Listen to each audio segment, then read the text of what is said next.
ಅಹಮದಾಬಾದ್ನಲ್ಲಿ ನಡೆದಿರುವಂತಹ ದುರ್ಘಟನೆ, ಏರ್ ಇಂಡಿಯಾ ವಿಮಾನ ಪತನಗೊಂಡಿರುವಂತದ್ದು ಸಾಕಷ್ಟು ಚರ್ಚೆಗೆ ಗ್ರಾಸವಾಗ್ತಾ ಇರುವಂತದ್ದು. ಈ ಪತನಕ್ಕೆ ಕಾರಣ ಏನು ಅಂತ ಇಲ್ಲಿ ಬಹಳ ಪ್ರಮುಖವಾಗಿ ಇಂತಹ ಒಂದು ತಾಂತ್ರಿಕ ದೋಷಕ್ಕೆ ಕಾರಣ ಏನು ಅಂತ ಈಗ ಗೊತ್ತಾಗ್ತಾ ಇಲ್ಲ. ತ್ರಿಲೋಕ್ ಆಪಯ್ಯ ಅವರಿದ್ದಾರೆ ನಮ್ಮ ಜೊತೆ, ನಿವೃತ್ತ ವಾಯುಸೇನೆಯವರು. ಸರ್ ನಮಸ್ಕಾರ. ನಮಸ್ಕಾರ ಸರ್. ಸರ್ ಇದು ಕಾರಣ ಏನಂತ ಗೊತ್ತಾಗ್ತಿದೆಯಾ ಸರ್? ಕೆಲವೊಂದು ಕಡೆಯಲ್ಲಿ ತಾಂತ್ರಿಕ ದೋಷ ಕಂಡು ಬರುತ್ತೆ, ಆ ಸಂದರ್ಭದಲ್ಲಿ ಪೈಲಟ್ ಮಾಹಿತಿಯನ್ನು ಕೊಡ್ತಾರೆ.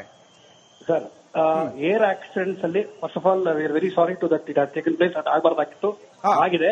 ಆದರೆ ಈ ದುರಂತಕ್ಕೆ ಎರಡೇ ಕಾರಣ ಸರ್. ಒಂದು ಬಂದು ಟೆಕ್ನಿಕಲ್ ಎರರ್, ಒಂದು ಹ್ಯೂಮನ್ ಎರರ್. ಒಂದು ಏವಿಯೇಷನ್ ಇಂಡಸ್ಟ್ರಿಯಲ್ಲಿ ಎರಡೇ ಆಗೋದು, ಒಂದು ಟೆಕ್ನಿಕಲ್ ಎರರ್, ಇನ್ನೊಂದು ಹ್ಯೂಮನ್ ಎರರ್. ಈಗಾಗಲೇ ನೀವು ಸುದ್ದಿ ಏನಿದೆ ಅಂದ್ರೆ pilot already informed ATC regarding technical stack ಅಂತ ಹೇಳಿದ್ದಾರೆ. Probably this will involve technical error ಈ ಒಂದು ದುರಂತ. ಆದರೆ ಎಷ್ಟೇ ಏನೇ ಆಗ್ಲಿನೂ ನಾವು ಹೊರಗಿನಿಂದ ಹೇಳಲಿಕ್ಕೆ ಆಗಲ್ಲ. ಯಾಕಂದ್ರೆ ಅದರಲ್ಲಿ ಒಂದು ಬ್ಲಾಕ್ ಬಾಕ್ಸ್ ಅಂತಿದೆ.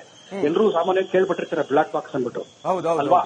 ಆ ಬ್ಲಾಕ್ ಬಾಕ್ಸ್ ಅದು actually it is not in black colour, it is in radium, ಏನದು, it is in orangish colour, radium colour ಇರುತ್ತೆ. ಅದು ಐಡೆಂಟಿಫಿಕೇಶನ್ಗೋಸ್ಕರ ಅದರಲ್ಲಿ ಎರಡು ಇಕ್ವಿಪ್ಮೆಂಟ್ಸ್ ಇರುತ್ತೆ. ಒಂದು FDR ಅಂತ ಹೇಳ್ತೀವಿ, ಫ್ಲೈಟ್ ಡೇಟಾ ರೆಕಾರ್ಡರ್. ಇನ್ನೊಂದು ಇಕ್ವಿಪ್ಮೆಂಟ್ ಬಂದು CVR ಅಂತ ಇರುತ್ತೆ, ಕಾಕ್ಪಿಟ್ ವಾಯ್ಸ್ ರೆಕಾರ್ಡರ್.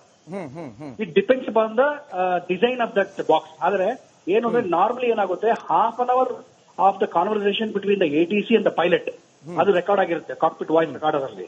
ಆಮೇಲೆ ಫ್ಲೈಟ್ ಡೇಟಾ ರೆಕಾರ್ಡರ್ ಏನಿದೆ ಅದು 1 hour ಬಿಫೋರ್ ಏನೆಲ್ಲ ಇದಾಗಿದೆ ಅಲ್ಲಿ ಆಪರೇಷನ್ಸ್ ಆಗಿದೆ ಫ್ಲೈಟ್ ಅಲ್ಲಿ, ಇದು ಕಂಟ್ರೋಲ್ಸ್ ಇರಬಹುದು, ಎಲ್ಲ ಹೈಟ್ ಇರಬಹುದು, ಆಲ್ಟಿಟ್ಯೂಡ್ ಇರಬಹುದು, ರೀಡಿಂಗ್ಸ್ ಇರಬಹುದು, ಫ್ಯೂಲ್ ರೀಡಿಂಗ್ಸ್ ಇರಬಹುದು, ಎಲ್ಲನೂ ಅದರಲ್ಲಿ ಇರುತ್ತೆ. ಅದು ರಿಟ್ರೀವ್ ಆಗೋವರೆಗೂ ಯಾರು ಏನು ಹೇಳಲಿಕ್ಕೆ ಸಾಧ್ಯ ಇಲ್ಲ. It has to be retrieved. It is tamper proof, fire proof. ಅದೇನು ಆಗಲ್ಲ, ಅದು ಸಿಗುತ್ತೆ. ಸಿಕ್ಕಿದ ತಕ್ಷಣ ಗೊತ್ತಾಗುತ್ತೆ ಯಾವಾಗ ಹೇಗೆ ಹೆಂಗಾಗಿದೆ ಅಂತ ಹೇಳಿ. ಅಂದ್ರೆ ನೀವು ಹೇಳೋ ಪ್ರಕಾರ ಈ ಬ್ಲಾಕ್ ಬಾಕ್ಸ್ ಅಲ್ಲಿ ಕಂಪ್ಲೀಟ್ ಆಗಿ ರೆಕಾರ್ಡ್ ಆಗಿರುತ್ತೆ. ಈ ಹಿಂದೆ ಕೂಡ ಇಂತಹ ಘಟನೆ ಆಯಿತು ಮಂಗಳೂರಲ್ಲಿ, ಸೇಮ್ ಟು ಸೇಮ್ ಇದೇ ತರ ದುರಂತ ಸಂಭವಿಸಿತ್ತು. 100ಕ್ಕೂ ಹೆಚ್ಚು ಜನ ಸಾವನ್ನಪ್ಪಿದ್ರು. ಸೊ ಇಂತಹ ಸಂದರ್ಭದಲ್ಲಿ ಇಲ್ಲಿ ಫೈಂಡ್ ಔಟ್ ಆಗಿರುವಂತದ್ದು ಬ್ಲಾಕ್ ಬಾಕ್ಸ್. ಇಲ್ಲೂ ಕೂಡ ಈಗ ಬ್ಲಾಕ್ ಬಾಕ್ಸ್ ಮೇನ್ ಇಂಪಾರ್ಟೆಂಟ್ ಆಗಿರುತ್ತೆ. ಯಾಕಂದ್ರೆ ಅದರಲ್ಲಿ ನಾನು ಹೇಳಿದಾಗ ನಿಮಗೆ ಎರಡು ಇರುತ್ತೆ, FDR ಅಂಡ್ CVR ಅಂತ ಹೇಳಿ. ಅದರಲ್ಲಿ depends upon the design of the features of the manufacturer. ಇವಾಗ minimum at least half an hour recording ಅದರಲ್ಲಿ ಇರುತ್ತೆ. ಆಮೇಲೆ 1 hour ಫ್ಲೈಟ್ ಡೇಟಾ ರೆಕಾರ್ಡಿಂಗ್ ಅಲ್ಲಿ ಇರುತ್ತೆ. ವಾಯ್ಸ್ ರೆಕಾರ್ಡಿಂಗ್ ಅಂದ್ರೆ ಪೈಲಟ್ ಏನೇ ಮಾತಾಡಲಿ ಪೈಲಟ್ ATC ಜೊತೆ ಅದೆಲ್ಲ ರೆಕಾರ್ಡ್ ಆಗಿರುತ್ತೆ. ಸರ್ ಏನಾಯ್ತು ಅಂತ ಫಸ್ಟ್ ಆಫ್ ಆಲ್ ಈಗ ಏನಾಯ್ತು ಅಂತ ಪೈಲಟ್ ಇನ್ಫಾರ್ಮೇಶನ್ ಕೊಟ್ಟಿದ್ರೆ ಅಥವಾ ತಾಂತ್ರಿಕ ದೋಷ ಅಂತನಾ ಅಥವಾ ಏನ್ ಕತೆ ಅಂತ? ಅಲ್ಲ, ದೃಶ್ಯಗಳು ನೋಡ್ತಾ ಇದ್ದೆ ನಾನು. Suddenly I think he has informed ATC news reporters ಹೇಳ್ತಾ ಇದ್ದಾರೆ. ಆಮೇಲೆ ಇನ್ನೊಂದು ಸೈಟ್ ಇದೆ ನೋಡಿ, ರಡಾರ್ ಏನದು ಲೈವ್ ಅಂತ ಏನೋ ಒಂದು ಸೈಟ್ ಇದೆ, ಅದರಲ್ಲಿ ಅವರು ಹೇಳ್ತಾ ಇದ್ದಾರೆ ಈ ತರ already it was inform to ATC ಅದು ಅಂತ ಹೇಳಿ.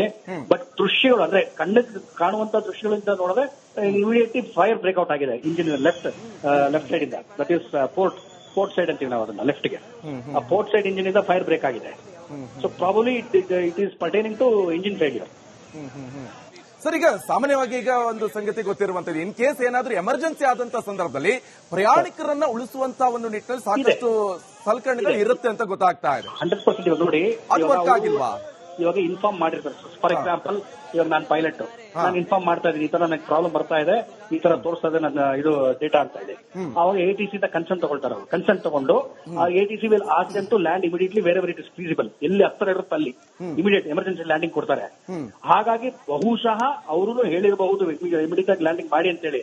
ಆದರೆ ಇದು ರೋಡು ಟ್ರ್ಯಾಕ್ ಅಲ್ವಲ್ಲ ಸರ್, ಬ್ರೇಕ್ ಹಾಕ್ಬಿಟ್ಟು ಹಂಗೆ ನಿಲ್ಸಕ್ಕೆ. We need air strip, we need runway ಅಲ್ವಾ?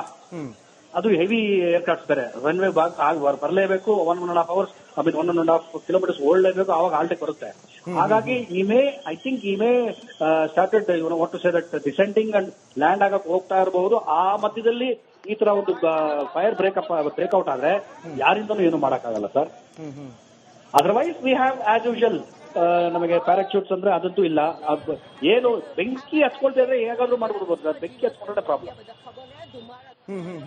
ಅದು ಬಂದಿರೋ ದುರಂತ. ಸರ್ ಇಲ್ಲಿ ಇನ್ ಕೇಸ್ ಏನಾದ್ರು ಫ್ಯೂಯಲ್ ಏನಾದ್ರು ಕಡಿಮೆ ಆದ್ರೂ ಕೂಡ ಆಚಿಂದ ಈಚೆಗೆಲ್ಲ ಟ್ರಾನ್ಸ್ಫರ್ ಮಾಡ್ಕೊಳ್ತಾರೆ ಅಂತ ಗೊತ್ತಾಗ್ತಾ ಇರುವಂತದ್ದು. ಬಟ್ ಇಲ್ಲಿ ಟೇಕ್ ಆಫ್ ಆಗಿ ಒಂದು 30 ಮಿನಿಟ್ ಆಯ್ತಲ್ಲ ಸರ್, ಅಂದ್ರೆ ಏನಾದ್ರೂ ಇಲ್ಲಿ ಮುಂಚೆ ಏನಾದ್ರೂ ತಾಂತ್ರಿಕ ದೋಷ ಕಂಡು ಬಂದ ಸಂದರ್ಭದಲ್ಲಿ ಸರಿಯಾಗಿ ಚೆಕ್ ಮಾಡಿಲ್ವಾ ಅಥವಾ ಏನೋ ಒಂದು ನಿರ್ಲಕ್ಷಣ ಆತರ ಏನಾದ್ರು? ನೋಡಿ, ಯಾವುದೇ ಇದಕ್ಕೆ ಹೇಳ್ತೀನಿ ನೋಡಿ, ನಿಮ್ಗೆ ಆಕ್ಚುಲಿ ಜನಸಾಮಾನ್ಯರಿಗೆ ಇದು ಗೊತ್ತಿಲ್ದಿರೋಂಥ ವಿಷಯಗಳು.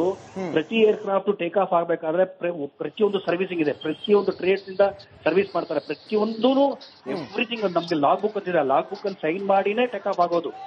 ಅದರಿಂದ ಶಾರ್ಟ್ ಕಟ್ ಏನೂ ಇಲ್ಲ ಅದರಲ್ಲಿ. ಇನ್ಫ್ಯಾಕ್ಟ್ ಹೇಳಲಿಕ್ಕೆ ಹೋದ್ರೆ ಫಸ್ಟ್ ಫ್ಲೈಟ್ ಸರ್ವಿಸಿಂಗ್ ಅಂದ್ರೆ ಫಸ್ಟ್ ಫ್ಲೈಟ್ ಹೋಗೋ ಒಂದು ಫ್ಲೈಟ್ ಆಗುತ್ತೆ, ಮತ್ತೆ ಬಂದು ಇಳಿದಾಗ ಒಂದು ಟರ್ನ್ ರೌಂಡ್ ಸರ್ವಿಸಿಂಗ್ ಆಗುತ್ತೆ, ಮತ್ತೆ ಟೇಕ್ ಆಫ್ ಆಗೋ ಒಂದು ಸರ್ವಿಸಿಂಗ್ ಆಗುತ್ತೆ, ಇನ್ಕ್ಲೂಡಿಂಗ್ ಟಿಕೆಟಿಂಗ್ ಪಾರ್ಕಿಂಗ್ ಮಾಡಿದಾಗ ಒಂದು ಸರ್ವಿಸಿಂಗ್ ಆಗುತ್ತೆ. ಅದ್ರ ಬಗ್ಗೆ ಎರಡು ಮಾತೇ ಇಲ್ಲ. ಅದನ್ನ ಯಾರು ಇದು ಮಾಡೋಕ್ಕೂ ಆಗಲ್ಲ, ಯಾಕಂದ್ರೆ ನೇರವಾಗಿ ಅವರೇ ಹೊಣೆ ಆಗ್ತಾರಲ್ಲ. ಇವಾಗ ಸಪೋಸ್ ನೀವು ಹೇಳೋದಾಗೆ ಇವಾಗ ಆಯ್ತು ನೋಡ್ಕೊಳ್ಳಿಲ್ವಾ, ಮುಂದೆ ನೋಡ್ಕೊಳ್ಳಿಲ್ವಾ, ಯಾರು ಚೆಕ್ ಮಾಡಿಲ್ವಾ ಅಂತ ಹೇಳಿದ್ರೆ ಇವ್ರ ಸೈನ್ ಫಾರ್ ದಟ್ ಒನ್ ಅದು ಸೈನ್ ಮಾಡಿರ್ತಾರೆ. ಏರ್ಕ್ರಾಫ್ಟ್ ಇಷ್ಟು ಡಿಸ್ಟ್ರಿಬ್ಯೂಟ್ ಆಗಿರುತ್ತೆ, ಡಿಫ್ರೆಂಟ್ ಟ್ರೇಡ್ಸ್ ಡಿಫ್ರೆಂಟ್ ಎಲ್ಲರಿಗೂ. ಅವಾಗ ಏನಾಗುತ್ತೆ, ಪ್ರತಿಯೊಬ್ಬರು ಅಲ್ಲಿ ಬಂದು ಸೈನ್ ಮಾಡಬೇಕಾಗುತ್ತೆ. ಇದು ಒಬ್ಬರಿಬ್ಬರ ಕರ್ತವ್ಯ ಅಲ್ಲ ಒಂದು ಟೇಕ್ ಆಫ್ ಆಗ್ಲಿಕ್ಕೆ, ಸುಮಾರು ಜನ ಇರ್ತಾರೆ ಹಿಂದ್ಗಡೆ. ಅದೆಲ್ಲಾನು ಸೈನ್ ಆಗಿ, ಅದಾದ ನಂತರ ಸೂಪರ್ವೈಸರ್ ಸೈನ್ ಆಗಿ, ಅದಾದ ಚೀಫ್ ಇಂಜಿನಿಯರ್ ಸೈನ್ ಆಗಿ, ಅದಾದ್ಮೇಲೆ ಟೇಕ್ ಆಫ್ ಪರ್ಮಿಷನ್. ಆದ್ರೆ ಇನ್ನೊಂದು ತ್ರಿಲೋಕ್ ಸರ್, ಈಗ ಮುಂಚೆ ಏರ್ ಇಂಡಿಯಾ ವಿಮಾನಕ್ಕೂ ಈ ಏರ್ ಇಂಡಿಯಾ ವಿಮಾನಕ್ಕೂ ಸಾಕಷ್ಟು ವ್ಯತ್ಯಾಸ ಇದೆ ಸಾಮ್ಯತೆ. ಯಾಕಂತ ಹೇಳಿದ್ರೆ ಈಗ ಇಂಟೀರಿಯರ್ ಪ್ರತಿಯೊಂದು ಕೂಡ ಚೇಂಜಸ್ ಮಾಡಿದ್ರು, ಸಾಕಷ್ಟು ಒಳ್ಳೆ ಫೆಸಿಲಿಟಿ ಕೊಟ್ಟಿದ್ರು ಸರ್. ಈಗ ಮಾಡಿರ್ತಾರೆ. That is what to say that ಏನ್ ಹೇಳ್ತಾರೆ ಅದಕ್ಕೆ ನಾವು ಏರ್ಕ್ರಾಫ್ಟ್ ಅಷ್ಟೇ ಅಲ್ವಾ, ಬಟ್ ಮಷಿನ್ ಇಸ್ ಸೇಮ್ ಅಲ್ವಾ. ನಿಮ್ ಗಾಡಿ ಇದೆ, ಕಾರ್ ಇದೆ, ಅದಕ್ಕೆ ನೀವು ಕಾಸ್ಮೆಟಿಕ್ಸ್ ಲುಕ್ ಕೊಡ್ತೀರಾ, ಕಲರ್ ಚೇಂಜ್ ಮಾಡ್ತೀರಾ, ಎಲ್ಲ ಇದೆ. But engine is same, your control same. ಏನಂದ್ರೆ ಮಾಡಿಫಿಕೇಶನ್ಸ್ ಬರ್ತವೆ ಅವಾಗಿಂದಾಗೆ. ಮ್ಯಾನುಫ್ಯಾಕ್ಚರರ್ some ಮಾಡಿಫಿಕೇಶನ್ ಕೊಟ್ಟಿರ್ತಾನೆ, ಅದು ಇಂಡಿಯನೈಸ್ ಆಗಿರುತ್ತೆ ಮಾಡಿಫಿಕೇಶನ್ಸ್. ನಮ್ಮ ಪ್ರಕಾರ ಎಲ್ಲೋ ಫಾರ್ ಎಕ್ಸಾಂಪಲ್ ಯಾವ್ದೋ ಬ್ರಿಟಿಷ್ ಏರ್ಫೋರ್ಸ್ ಮಾಡುತ್ತೆ ಮಾಡ್ಕೊಳ್ಳಿ, ಗೋಯಿಂಗ್ ಮಾಡುತ್ತೆ ಮಾಡ್ಕೊಳ್ಳಿ, ನಮ್ಮ ಕಂಟ್ರಿಗೆ ನಮ್ಮ ವೆದರ್ಗೆ ಬೇಕಂತ ಮಾಡಿಫಿಕೇಶನ್ ನಾವು ಮಾಡ್ಕೊಳ್ತೀವಿ. ಅದು ಯಾವಾಗ್ಲೂ ಇದ್ದೇ ಇದೆ ಅದು ಏವಿಯೇಷನ್ ಇಂಡಸ್ಟ್ರಿಯಲ್ಲಿ. ಸದ್ಯ ಅದರಲ್ಲಿ ಮಾಜಿ ಸಿಎಂ ಇದ್ರು ಅಂತ ಗೊತ್ತಾಗ್ತಾ ಇದೆ. ಗುಜರಾತ್ನ ಸಾಕಷ್ಟು ಜನರು ಕೂಡ ಇದ್ದಾರೆ, ಪ್ರಯಾಣ ಮಾಡ್ತಾ ಇದ್ದಾರೆ. 105 ಜನ ಸಾವನ್ನಪ್ಪಿದ್ರು ಅಂತ ಗೊತ್ತಾಗ್ತಾ ಇದೆ ಸರ್, ಏನ್ ಹೇಳ್ತೀರಾ ಸರ್? ಅದ್ರ ಬಗ್ಗೆ ಅದೇ ದುರಂತನೇ ಆಗಿರೋದು actually. But as of reports ಬರೋರ್ಗು ಅಂದ್ರೆ ತನಿಖೆ ನಡೆಯೋರ್ಗಂದ್ರೆ ಏನನ್ನು ಬ್ಲಾಕ್ ಬಾಕ್ಸ್ ಇಂದ ಏನು ಹೇಳಲಿಕ್ಕೆ ಆಗಲ್ಲ ಸರ್. ಬರೀ ನೋಡ್ಬಿಟ್ಟು ಹೇಳ್ಬೋದು ಅಷ್ಟೇ, ಹಿಂಗಾಗಿರ್ಬೋದು, ಊಹಿಸ್ಕೊಳ್ಬಹುದು, ಹಿಂಗಾಗಿರ್ಬೋದು ಅಂತ. All assumptions. ಹೇಳಕ್ ಲೋಹದ ಹಕ್ಕಿ ಅಂತ ಹೇಳ್ತೀವಿ ಸರ್, ಎಷ್ಟು ಅಪಾಯಕಾರಿಯಾಗಿದೆ ಅಂತ ಹೇಳಿದ್ರೆ. ಏನಾದ್ರೂ ಸಣ್ಣ ಪುಟ್ಟ ಏನಾದ್ರೂ ಯಾವ್ದಾದ್ರು ಒಂದು ಪಕ್ಷಿ ಬಂದು ಹೊಡೆದ್ರು ಕೂಡ ತಡ್ಕೊಳ್ಳೋ ಸಾಮರ್ಥ್ಯ ಇರೋದಿಲ್ಲ ಸರ್. ಬರ್ಡಿಟಲ್ ಸುಮಾರು ಏರ್ ಆಕ್ಸಿಡೆಂಟ್ಸ್ ಆಗಿದಾವೆ, ಬರ್ಡಿಟಲ್ ಪಕ್ಕ ಆಗುತ್ತೆ ಸರ್. ಯಾಕಂದ್ರೆ ಈ ಏರ್ ಇಂಟೆಕ್ ಇದೆಯಲ್ಲ, ಇಂಜಿನ್ ಏರ್ ಇಂಟೆಕ್ ಇರುತ್ತೆ, ಇಂಜಿನ್ ಮುಂದ್ಗಡೆ ಮುಂದ್ಗಡೆ ನೀವಲ್ಲಿ ಸರ್ ಬರ್ಡ್ ಬಿಟ್ಬಿಡಿ, ಈವನ್ ಮೈನ್ಯೂಟಸ್ ಏನೋ ಒಂದು ರನ್ವೇನೋ ಕುಂಬೇನೋ ಹೋದ್ರೂ it is very dangerous. Engine will seize. Engine seize ಆದಾಗ ಏನಾಗುತ್ತೆ, ಫೈರ್ ಬ್ರೇಕೌಟ್ ಆಗುತ್ತೆ.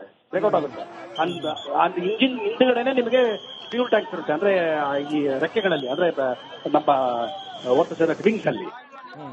That is also reason.